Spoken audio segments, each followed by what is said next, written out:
Hi guys, तो आज की वीडियो में हम सोलो लेवलिंग सीजन 3 के एपिसोड नंबर 3 को देखने वाले हैं। तो लास्ट एपिसोड में हमने देखा था कि जापान के शिंजुको में एक एस रैंक का गेट अपीयर होता है और इसके बाद में हमें जापान के हंटर एसोसिएशन का सीन दिखाया जाता है, जहाँ पे कुछ लोग आपस में बात कर रहे थे कि मुझे तो यकीन ही नहीं हो रहा कि अभी जापान के कुछ मेजर गिल को ना एक साथ मीटिंग के लिए बुलाया जा रहा है। और इसके बाद तभी उन बंदों की नजर ना ब्लेड गिल के ऊपर जाती है और वो बंदे लोग ना उनकी बेइज्जती कर रहे थे कि वो लोग एक रेड पे गए थे और वहाँ पे काफी गंदी तरीके से फेल होके आ गए। और जो बचे हुए ब्लेड गिल के मेंबर होते हैं ना, वो अभी काफी ज्यादा गुस्सा हो रहे थे। उनको ये चीज बिल्कुल भी अच्छा नहीं लग रहा था और वो बंदे लोग ना इतना ज्यादा डर जाते हैं ना कि अपनी बैडस आंखें दिखाते हैं। और वो देखिए बाकी के बंदे वहाँ पे काफी ज्यादा डर जाते हैं और चुपचाप वहाँ से भाग जाते हैं। और वहाँ पे एक बंदा बात करने लगता है कि ये लोग ना गोतो के जाने के बाद काफी ज्यादा फालतू बोलने लगे हैं और पहले इनकी औकात नहीं होती थी कि हमसे ढंग से बात कर सके। और इसके बाद फाइनली वहाँ की मीटिंग स्टार्ट हो जाती है और एक बंदा वहाँ पे बोलने लगता है कि हंटर एसोसिएशन अभी कुछ भी नहीं कर रहा और यहाँ पे एक एस रैंक का गेट अपीयर हो गया है। मान लो वो डंजन ब्रेक हो जाता है तो आखिरकार जापान क्या करेगा। और वहाँ पे कुछ बंदे ये भी बात करने लगता है कि हमारे यहाँ के अब एस रैंक के हंटर उतने ज्यादा कैपेबल नहीं है कि वो एक एस रैंक के गेट को अपीयर कर सके, मतलब कि क्लियर कर सके गोतो के जाने के बाद। बट उनको क्या पता भाई, ये एस रैंक से ना काफी ज्यादा अप का गेट है, मतलब कि गेट ना एस रैंक से भी काफी ज्यादा खतरनाक है, आगे आपको पता लगेगा। और वहाँ पे सभी लोग ना यही बात कर रहे थे कि इस काम को ना केवल एक नेशनल लेवल हंटर या जो कि कंप्लीट कर सकता है। और सभी के ना वहाँ पे अलग अलग विचार बन रहे थे। और इसके बाद तभी सुगिमितो ना एक बंदे की बात करने लगता है और वो बंदा ना बैरियर बनाने में ना काफी ज्यादा एक्सपर्ट था और वो काफी कमाल का हंटर भी था। बट हमें उस बंदे का नाम या फिर कुछ बताया नहीं जाता, आगे पता लगेगा। और इसके बाद हमें जिन्वू का सीन दिखाया जाता है जो कि सोच रहा था कि मेरा फाइनली 101 लेवल कंप्लीट हो गया। और वो बताने लगता है कि 100 लेवल पे उसको डबल डाइजेट की मिली थी और साथ ही 101 लेवल पे ना उसका काफी ज्यादा लेवल अप भी हुआ था। और अभी उसके दिमाग में ये चल रहा था कि जब उसका 102 लेवल हो जाएगा तो उसके बाद क्या होगा उसके साथ। और जैसे वो गाड़ी लगा के ना बाहर निकलता है ना गाड़ी से और जाने वाला होता है, तभी उसकी नजर ना किसी के ऊपर जाती है और हमें वो लड़की भी दिखाई जाती है। और वो लड़की ना चाह होती है और चाह को भी जैसे रियलाइज होता है कि जिन्वू ने उसको देख लिया, वो ना फटाक से वहाँ से जाने की कोशिश करती है। और तभी अचानक से जिन्वू ना चाह के पास चला जाता है और बोलता है कि आखिर तुम मुझे देख के ऐसे भाग क्यों रही हो। और चाह जैसे जिन्वू को देखते हैं तो लिटरली भाई वो काफी ज्यादा शर्माने लगते हैं, मतलब कि उसका दिमाग काम करना वहाँ पे बंद हो जाता है एक तरह से। और तभी चाह बताते हैं कि मैंने अपना कार तुम्हारे पार्किंग में लगा के भूल गई थी। और जिन्वू भी रियलाइज करता है कि ये बात तो उसने सही बोला। और चाह इसके बाद बोलने लगते हैं कि क्या तुम अभी फ्री हो। और इसके बाद वो सोयून के बारे में भी सोचने लगते हैं कि सोयून जिन्वू के गिल में एंटर कर चुकी है और जिन्वू ने मुझे अपने गिल में नहीं लिया। और उसके दिमाग में तो ये भी चल रहा था कि क्या सोयून मेरे से ज्यादा अच्छी है। और इसके बाद तभी उसको कुछ बात रियलाइज होती है और तभी वो बोलते हैं कि मुझे ना मिन ने तुम्हें एक मैसेज देने के लिए बोला है और ये ना तुम्हारे पावर से रिलेटेड है। और ये सुनकर ना जिन्वू भी वहाँ पे काफी ज्यादा हैरान हो जाता है। और तभी जिन्वू बोलता है कि अच्छा हम इसके बारे में ना ऊपर चल के बात करेंगे। और दोनों उसके गिल में आ जाते हैं और वहाँ पे जिन्वू और चाह के अलावा कोई भी नहीं था। यूजिन अपने काम से बाहर गया था और चाह ना वहाँ पे काफी ज्यादा शर्माने लगते हैं क्योंकि भाई एक लड़का और एक लड़की एक घर में अकेले थे। और इसके बाद तभी जिन्वू बोलता है कि अच्छा मुझे ये बताओ क्या तुम मुझे क्या बताने वाली थी। और इसके बाद चाह ना अपने सपने के बारे में बताने लगते हैं, जहाँ पे मिन ने उसको बताया था कि जिन्वू को बता देना कि वो अपने पावर से थोड़ा सावधान रहे। और उसने मुझे कभी ना खत्म होने वाले ताकत के अंदर खींचा है और जो मैं पहले था वो मैं अब बिल्कुल भी नहीं हूँ। और मेरे सेंसेस ना हमेशा के लिए जिन्वू के साथ जुड़ गए हैं और मुझे कभी कभार ऐसा फील होता है कि मैं उसका स्लेव बन जाऊँ और मेरा मन करता है कि मैं हमेशा उसका स्लेव बने रहूँ। और सबसे हैरानियत की बात तो ये है कि मुझे करने में काफी ज्यादा अच्छा लग रहा है, मैं नहीं चाहता हूँ उसके बाद भी मुझे करने में अच्छा लग रहा है। और चाह को ना मेन की बातें कुछ भी समझ में नहीं आती और वो बोलती है क्या तुम क्या कहना चाहते हो। और मेन बताने लगता है कि जिन्वू की पावर ना एकदम इनक्रेडिबल है और वो ना एक इकलौता बंदा है इस टाइप का और शायद वैसा बंदा कोई भी नहीं है इस पूरी दुनिया में। और ये सारी बातें ना तुम जिन्वू को बता देना। और इसके बाद हमें प्रेजेंट का सीन दिखाया जाता है जहाँ पे जिन्वू ना एक डेंजन में था और वो तो वहाँ पे कुछ खा रहा था आराम से बैठ के। और उसके जो बीस्ट थे ना वो सभी मॉन्स्टर से लड़े जा रहे थे। और साथ ही जिन्वू के दिमाग में ना उस टाइम पे ये चल रहा था कि मुझे ना रिसोर्स के बारे में पता लगाना होगा कि आखिरकार मुझे पावर्स कहाँ से मिलता है। और ये ना एक तरह से स्ट्रॉन्गेस्ट हंटर बनने से ना ज्यादा इम्पोर्टेंट काम है। और इसके बाद तभी यूजिन ना जिन्हा के बारे में पूछता है और जिन्वू बताता है कि तू बिल्कुल भी फिक्र मत कर, वो एकदम सेफ है क्योंकि उसके साथ ना एक काफी काबिल हंटर है। और उसको पता था कि जिन्हा एकदम सेफ है, किसी की बस की नहीं है जिन्हा को हराने की, मतलब कि मारने की, क्योंकि उसके साथ एक ऐसा वॉरियर था जो कि किसी को भी हरा सकता है। बट उसके बाद मेरा जिन्वू अपने स्किल्स की मदद से चेक करता है कि आखिरकार जिन्हा कैसी है। और फिर वहाँ पे जिन्हा का ध्यान तो काफी ज्यादा बढ़िया तरीके से रख रहा था। बट भाई लिटरली वो ना वहाँ पे टीवी देख रहा था, भाई लिटरली बेर वहाँ पे टीवी देख रहा था। और इसके बाद जिन्वू ना अपनी मदर को भी देखता है जो कि शॉपिंग कर रही थी। और इसके बाद वो बाक और चुआई को भी देखता है जो कि आपस में लड़ाई कर रहे थे। इनका तो ऑब्वियस एक ही काम था। और इसके बाद लिटरली वो चाह को देखता है और उस टाइम टाइम पे वो नहा रही थी और कसम से ये पावर तो मुझे भी चाहिए भाई। और जिनको इसका आनंद ले रहा था, लेकिन तभी यूजिन उसको टोक देता है और जिनको ना काफी ज्यादा हैरान हो जाता है, ब्लश करने लगता है वहाँ पे। और जिनको उस टाइम पे सोच रहा था कि मुझे ना चाह से इसके लिए माफी मांगना होगा। और तभी यूजिन बोलता है कि सर आपने उस एस रैंक गेट का न्यूज सुना है जो कि जापान के शिंजुकू में अपियर हुआ है, और अगर 3 दिन के अंदर उसको नहीं क्लियर किया गया ना तो डेंजन ब्रेक हो जाएगा। इस कारण जापान ना सभी देश के काबिल हंटर के साथ ना कांटेक्ट करने की कोशिश कर रहे हैं। और यूजिन बोलता है कि सर क्या आपके पास कॉल बिल्कुल भी नहीं आया था? और जिनको बताता है कि हाँ मेरे पास कॉल आया था। और जिनको बताता है कि सच बताओ तो मेरा ना वहाँ जाने का मन बिल्कुल भी नहीं है, क्योंकि मेरा ना और भी अदर काफी ज्यादा काम करने हैं मुझे। और इसके बाद जिनको के पास तभी कार्डियो टेम्पल का मैसेज आता है और उसके पास ना अभी 27 घंटे और थे उसको ओपन होने में, मतलब कि अभी काफी ज्यादा टाइम था और जिनको उसका वेट कर रहा था। और इसके बाद हमें यूरी ऑर्लोफ नाम का एक हंटर दिखाया जाता है, उसका घर दिखाया जाता है जो कि काफी ज्यादा आलिशान था। और इसके बाद हमें वो हंटर भी दिखाया जाता है जिसके पास सुगी में तो बात करने के लिए गया था, और वो बताता है कि तुम मेरे को तो काफी अच्छे तरीके से जानते होगे और मैं बेस्ट सपोर्ट हंटर हूँ। और इसके बाद उसके बीच और साथ ही सुगी में के बीच में ना काफी ज्यादा कन्वर्सेशन होती है वहाँ पे। और इसके बाद तभी यूरी बोलता है कि मुझे 3.6 बिलियन डॉलर चाहिए 1 साल का, और अगर तुम डेली बेस पे देना चाहते हो तो तुम मुझे 10 मिलियन डॉलर भी दे सकते हो डेली बेस पे, और इसके लिए तुम मुझे जब तक चाहो तब तक हायर कर सकते हो, और तुम जब तक चाहो मैं तुम्हारे गेट को होल्ड करके रख सकता हूँ। और तुम मेरे पावर के बारे में काफी अच्छी तरीके से जानते हो। और सुगी में तो ना काफी ज्यादा हैरान हो जाता है कि भाई इतने सारे पैसे कौन मांगता है। और यूरी बोलता है कि अगर तुम मेरे जैसा काबिल हंटर को अपॉइंट करना चाहते हो तो भाई इतना तो तुम्हें देना होगा। और तुम्हें भी पता है कि अगर मैं तुम्हारे साथ नहीं गया तो तुम्हारी कंट्री के साथ कुछ भी हो सकता है। और तुम्हें ये भी पता है कि मैं थॉमस की तुलना में काफी ज्यादा कम चार्ज कर रहा हूँ, वो तो मेरे से काफी ज्यादा पैसे मांगता।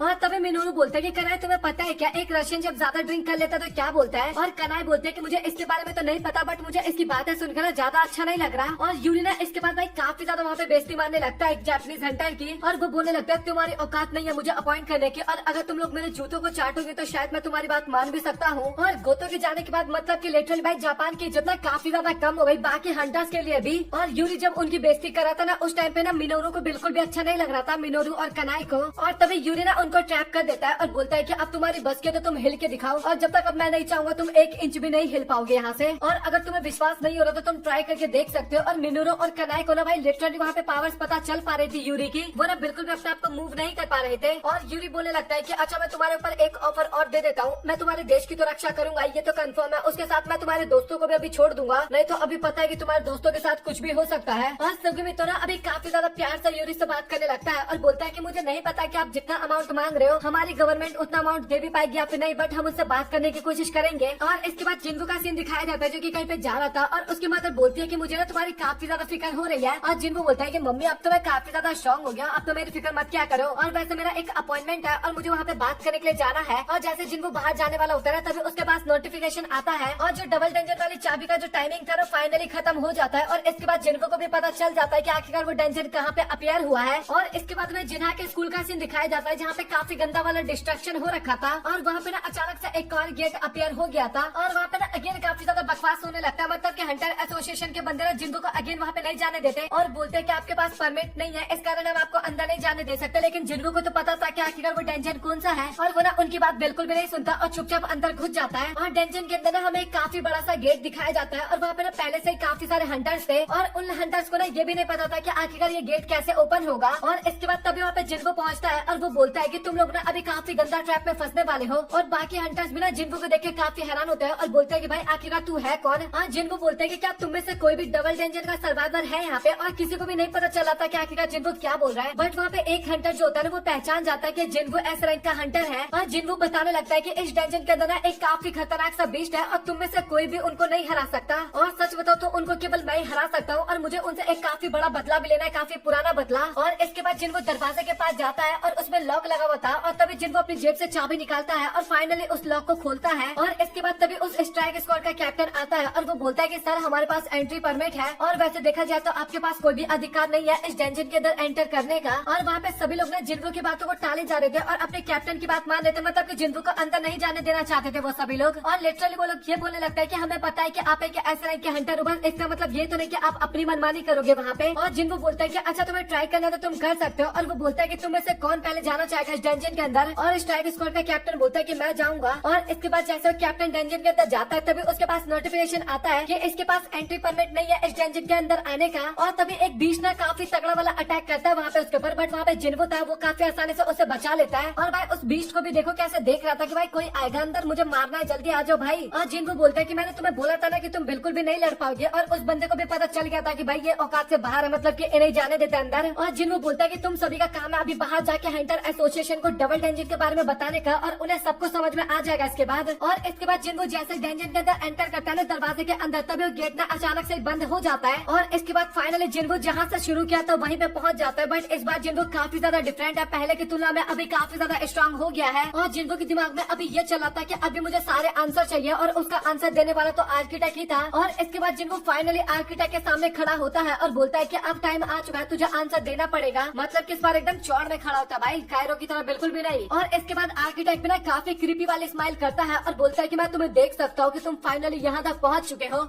और इसके बाद हमें जापान एयरपोर्ट का सीन दिखाया जाता है, जहाँ पे यूरी ना फाइनली जापान आ गया था। और वहाँ पे ना काफी सारे न्यूज रिपोर्टर थे और वो बोलने लगता है कि मिस्टर यूरी आप किस तरीके से उस डेंजन को कवर करने वाले हो। और यूरी बताने लगता है कि मैं अपनी वही पुरानी टेक्निक का इस्तेमाल करने वाला हूँ, और मैं गेट के आसपास एक काफी खतरनाक सा बैरियर बनाने वाला हूँ, और उसके अंदर मैं अपना माना डालने वाला हूँ, जिस कारण वो बैरियर बंद हो जाएगा और कोई भी उस गेट से अंदर नहीं आ पाएगा, मतलब कि बाहर नहीं आ पाएगा। और तभी मीडिया बोलने लगते हैं कि आप कहना चाहते हो कि आप ऐसा गेट को अकेले क्लियर करने वाले हो, और इस पे ऑडियंस कैसे आप पे भरोसा कर सकते हैं, क्योंकि ऐसा का गेट काफी ज्यादा खतरनाक होता है। और यूरी बताने लगता है कि सही मायने में देखा जाए तो मेरे लिए भी काफी ज्यादा डिफिकल्ट होने वाला है एक ऐसा गेट को मैनेज करना। और इसके बाद वो अपने प्लानिंग के बारे में बताने लगता है, और वो बताने लगता है कि गेट के आसपास जब वो बैरियर क्रिएट करने वाला होगा ना, तभी वो माना क्रिस्टल को वहाँ पे बिछा देगा, जिस कारण उसकी माना ना काफी ज्यादा बढ़ जाएगा और गेट का बैरियर ना और भी काफी ज्यादा स्ट्रॉन्ग हो जाएगा। और यूरी ना काफी ज्यादा हंसते हुए बोलता है कि मैं तुम सभी की लाइफ को बचाने वाला हूँ और मेरी बात को कभी भी मत भूलना।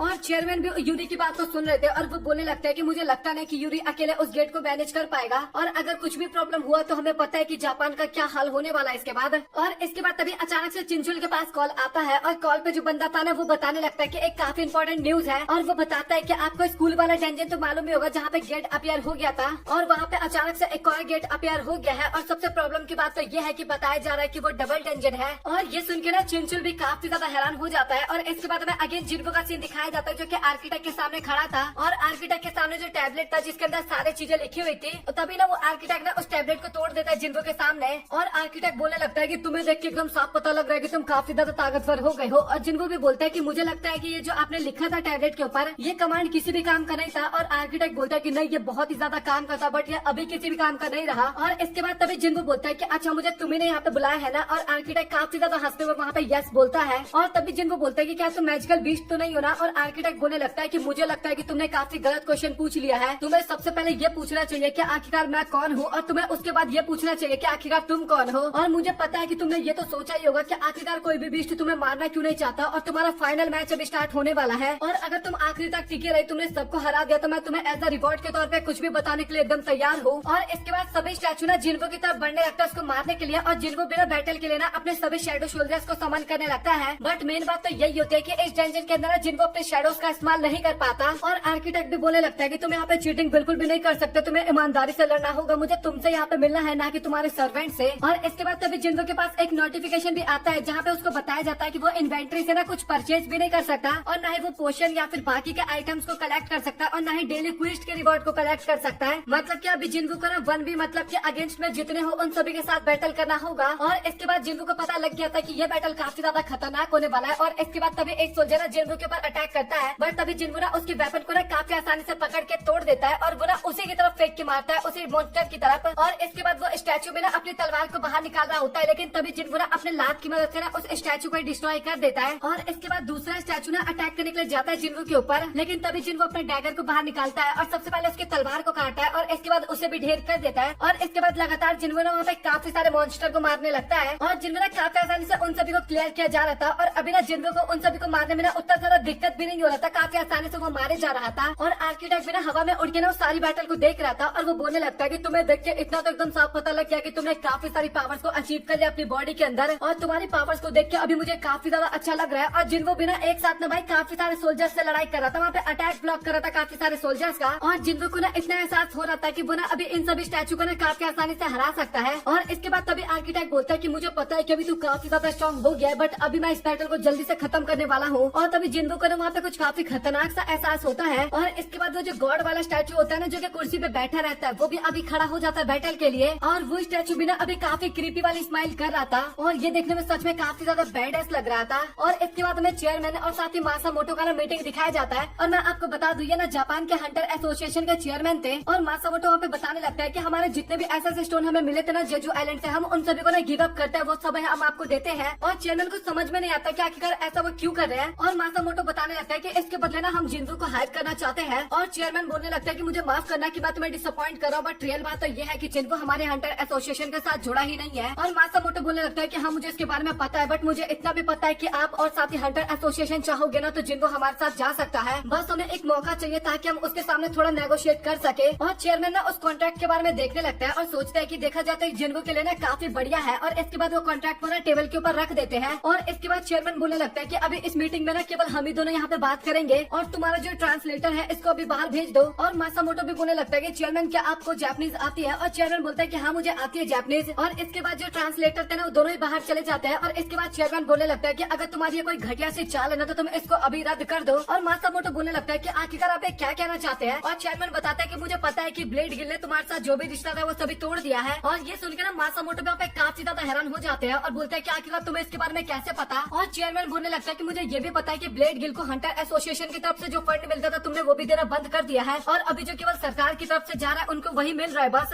और मुझे पता है कि ब्लेड गिल गोतो के जाने के बाद काफी ज्यादा कमजोर हो गया है, इस कारण वो काफी ज्यादा अभी स्ट्रगल कर रहा है। और वो ये भी बताता है कि अगर गेट को प्रॉपरली ब्लॉक नहीं किया जाएगा तो सारी रिस्पॉन्सिबिलिटी आपके ऊपर आ जाएगी। और मासामोटो ना अभी भाई काफी ज्यादा डर चुका था सारी बातें सुनने के बाद। और वो एक कैमरा निकालते हुए बताते हैं, मतलब कि चेयरमैन एक कैमरा निकालते हुए बताता है कि मुझे पता है कि आप चाहते थे कि गोतो जापान को रिप्रेजेंट करे और अभी जितना भी कुछ हुआ है, जितने भी हंटर्स मारे गए या फिर जो कुछ भी हुआ, आपका एक घटिया सा प्लान था। और अभी इन सभी चीजों की जिम्मेदारी आपके सोल्जर्स के ऊपर आने वाली है। और अभी चेयरमैन मतलब कि जापान के चेयरमैन को समझ में नहीं आता कि आखिरकार से क्या बोलना चाहिए। और चेयरमैन भी बताने लगता है कि कैमरा आपने गोतो की टीम से कनेक्ट कर रखा है। और इसके बाद वो अपनी पावर की मदद से ना उस कैमरे को डिस्ट्रॉय कर देता है। और चेयरमैन बताने लगता है कि मुझे पता है कि तुम्हारी चाल तो काफी ज्यादा गंदी थी, बट मैं इतना भी ज्यादा कोल्ड हार्टेड नहीं हूँ, मतलब कि मैं एशिया को इस तरीके से तबाह होते हुए नहीं देख सकता। और वो ना एक बंदे के चक्कर में ना पूरे एशिया को तो खतरे में बिल्कुल भी नहीं डालना चाहते थे। मतलब कि भाई जापान इतना अच्छा कंट्री है और वहाँ का चेयरमैन इतना ज्यादा बेकार कैसे हो सकता है भाई। और इसके बाद जिनको का सीन दिखाया जाता है जो कि स्टैचू को डिस्ट्रॉय किया जा रहा था। एक को मारने के बाद वहाँ पे 2-3 और आ जाते हैं, मतलब कि स्टैचू की संख्या कमी नहीं हो रही थी। और जिनको ना नोटिस करता है कि जो गॉड स्टैचू है ना उसने भी जिनको की तरफ अपना टारगेट पॉइंट कर दिया था। और अभी जिनको को इतना भी पता चल गया था कि वो ना गॉड स्टैचू के ना अटैक को डॉच नहीं कर पाएगा। और इसके बाद तभी वो कमांडर टच टेक्निक का इस्तेमाल करता है और जितने भी स्टैचू थे ना वो सभी हवा में उड़ने लगते हैं। और तभी गॉड स्टैचू का भी अटैक ना सीधा उन सभी स्टैचूज के ऊपर जाके लगता है। और जिनको का कमांडर टच स्किल था ना वो भी अपने फाइनल फॉर्म में इवॉल्व हो गया था, जिसका नाम कमांडर अथॉरिटी था। और जिनको ने फाइनली उस अटैक को डॉच कर लिया था और वो सोच रहा था कि अगर मैं हल्का सा भी इस अटैक से नहीं बच पाता ना तो भाई मैं टै भी बोल सकता था। और इसके बाद जिनको ने सबसे पहले गॉड स्टैचू को मारने की सोचता है और गॉड स्टैचू जो था ना वो भी भाई जिनको के ऊपर सीधा पैर से अटैक करता है अपने। और लिटरली जहाँ पे गॉड स्टैचू पैर रखता है ना भाई वहाँ पे जमीन ना पूरा का पूरा डिस्ट्रॉय हो जाता है। बट जिनको ने ना उसके अटैक को ना काफी आसानी से डॉच कर लिया था और वो ना गॉड स्टैचू की तरफ काफी स्पीड में जाना होता है, लेकिन गॉड स्टैचू भी उसके ऊपर अटैक करने के लिए एकदम रेडी था। बट तभी जिनको ना अपने कमांडर अथॉरिटी का इस्तेमाल करता है और सीधा उस स्टैचू के शोल्डर पे जाके बैठ जाता है। और जैसे गॉड स्टैचू का बीम अटैक खत्म होता है ना, मतलब कि लेजर अटैक, तभी वो जिनको को देखता है जो कि उसके शोल्डर पे बैठा हुआ था और तभी अपने दोनों डैगर निकालता है और स्टैचू के ना काफी ज्यादा कट लगाने लगता है। बट ज्यादा कुछ असर नहीं होता, उसके गाल पे ना बस हल्के फुल्के स्क्रैच लगते हैं। और जिनको सोचता है कि कोई बात नहीं, मेरा डैगर काम नहीं किया तो क्या हो गया, अभी मैं अपनी पावर्स का इस्तेमाल करने वाला हूँ यहाँ पे। और इसके बाद जिनको ना एक काफी खतरनाक सा अटैक करता है और गॉड स्टैचू का जो फेस होता है ना वही तोड़ देता है। और जिनको का अटैक देखने के बाद ना आर्किटेक्ट भी काफी ज्यादा हैरान होता है और बोलता है कि मुझे लगा नहीं था कि तुम इस तरीके के अटैक्स भी सीख पाओगे। और जिनको ने केवल एक ही पंच नहीं मारता बल्कि वहाँ पे और भी काफी ज्यादा पंचेस मारता है और फाइनली वो ना गॉड स्टैचू को वहीं पे चित कर देता है। और तभी जिनको के आसपास ना और भी काफी सारे सोल्जर्स आ जाते हैं, बट जिन वहाँ पे तभी अपने कमांडर अथॉरिटी टेक्निक का इस्तेमाल करता है और उसके आसपास वहाँ पे जितने भी स्टैचू थे ना भाई एक ही अटैक में ना उन सभी को ढेर कर देता है। और फाइनली वहाँ के जितने भी स्टैचू थे ना वो सभी खत्म हो जाते हैं। और अभी आर्किटेक्ट भी ना काफी ज्यादा ताली बजाने लगता है जिनको के लिए और जिनको भी बोलता है कि अब तुझे अपने प्रॉमिस निभाने का टाइम आ गया। और आर्किटेक्ट हंसते हुए बोलता है कि भाई तू पागल वागल है क्या, तुझे दिख नहीं रहा कि मैं अभी तक जिंदा हूँ, तेरा आखिरी रास्ता मैं हूँ, मुझे कंप्लीट करके तुझे आगे जाना होगा। और अभी जिनको के सामने ना एक क्विज आ गया था और इस क्विज के अंदर ना जिनको को ना 10 मिनट के अंदर अपने अपोनेंट को हराना था और अगर वह ऐसा नहीं करता है तो उसका हार्ट बीट ना रुक जाएगा, मतलब कि क्या होगा उसके बाद तो आपको पता ही है। और आर्किटेक्ट भी बोलने लगता है कि मैं इस सिस्टम का आर्किटेक्ट हूँ और क्या तुम सेटिस्फाई हो मेरे आंसर से। बट यहाँ पे क्या होने वाला है अगर आपको ये जानना है तो आपको अगली वीडियो का वेट करना है। और अगर आप लोगों को वीडियो पसंद आए तो वीडियो को लाइक कर देना, और अगली वीडियो भी 3 से 4 दिन के अंदर आ जाएगा। और कोई कमेंट मत करना कि भाई जल्दी